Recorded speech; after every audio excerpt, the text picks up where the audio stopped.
Hi everybody. I am doing some work on my 125 here. I'm getting it ready for the arrival of my discus tomorrow. So I'm getting the water cleaned up a little bit and I'm getting the temperature brought up. I bought a new heater, and in addition to the heater, I actually bought a temperature controller that I've got hanging on the wall right there. Now what that does is it allows me to set an upper and a lower limit on what I want the tank to be.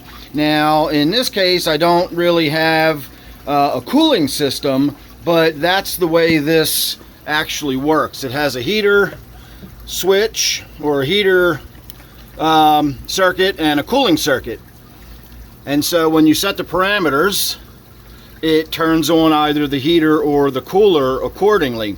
So what I'm going to do is have this set for 85 degrees, and then I'll have a cooling differential of 1 degree. So if the temperature drops 1 below 85, in other words 84 or cooler, it will turn the heating circuit on.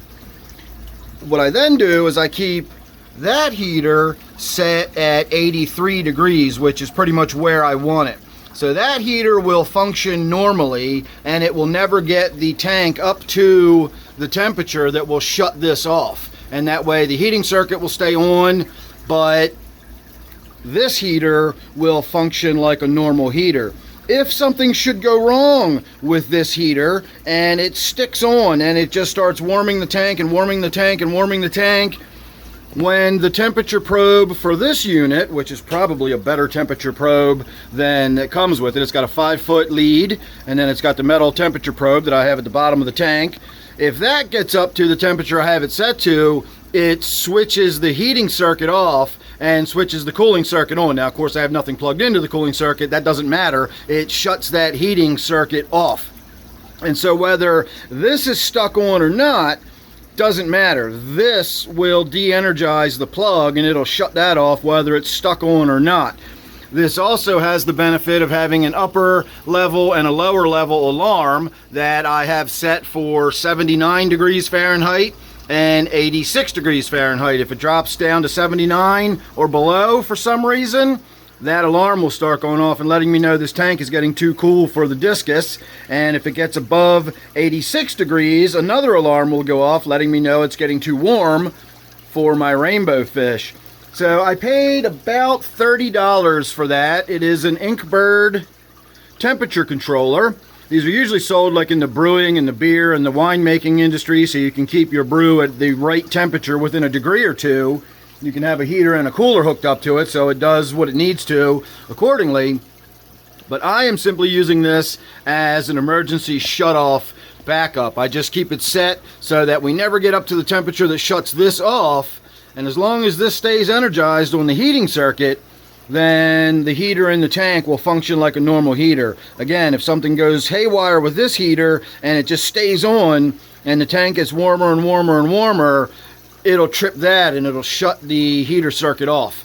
And again, if something goes really wrong and for some reason the temperature in the tank keeps getting warmer and warmer for some reason, then an alarm will go off and let me know that the tank is getting too warm. And likewise, if everything goes kablooey and the tank starts getting too chilly, it'll also let me know with a low temperature alarm. So those little temperature controllers are pretty handy little things. I don't necessarily worry about this degree of fail-safe backup on most of my tanks, but with this tank I've got some pretty valuable fish in there, both from a sentimental point of view, and as of tomorrow I'm actually going to have discus in this tank, and that is going to be a pretty financial whack of fish in there. So I really want to make sure I've got a backup way of making sure this heater doesn't fail. The heater failed recently, but I got lucky and it failed off. So the tank just got a little too cool. Now these fish don't mind room temperature, but if I had discus in here, room temperature would have been probably a little too chilly for that. So I just feel a little better buying that. Again, I think it was $32 or something. I'll put a link down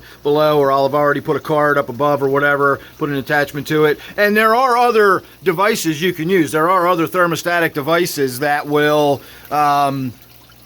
shut your circuits off. If the temperature gets too warm or too cold or something like that, you can get thermostatic receptacles that you can plug in that have temperature leads on them, etc. I'm just familiar with this because I have a friend years ago that used to do home brewing, and I just was familiar with that Inkbird brand, and I know it's a good quality product. They're used widely throughout the brewing industry, or brewing hobby, I should say, and so I trust that brand, and so I bought it. Again, $30, $35. I don't remember exactly what I paid for it, but now I've got that little added peace of mind. And so for the amount of money worth of fish that are going in here, that's a small price to pay for a little bit of an insurance policy. So I'm running some really warm water back in the tank, trying to get it warmed up to get a jump start on the heater. It's only 75 degrees now, and I'm trying to heat it up to 83. And so the water I'm running in there apparently is not warm enough because it hasn't even gone up 1 degree since I've been filling it. So I'm going to go turn the water up a little warmer and start helping that heater out by putting some warm water in there. All right, everybody, make sure you subscribe. You don't want to miss anything I got coming up. Don't forget I do a live stream every Friday night, 8 p.m., and every Sunday night, 8 p.m. Eastern Time. And for my members, I do a live stream, members only, on Wednesday nights at 8 p.m. So check out my memberships if you're interested in something like that. All right, everybody, thanks for watching. See you on the next one.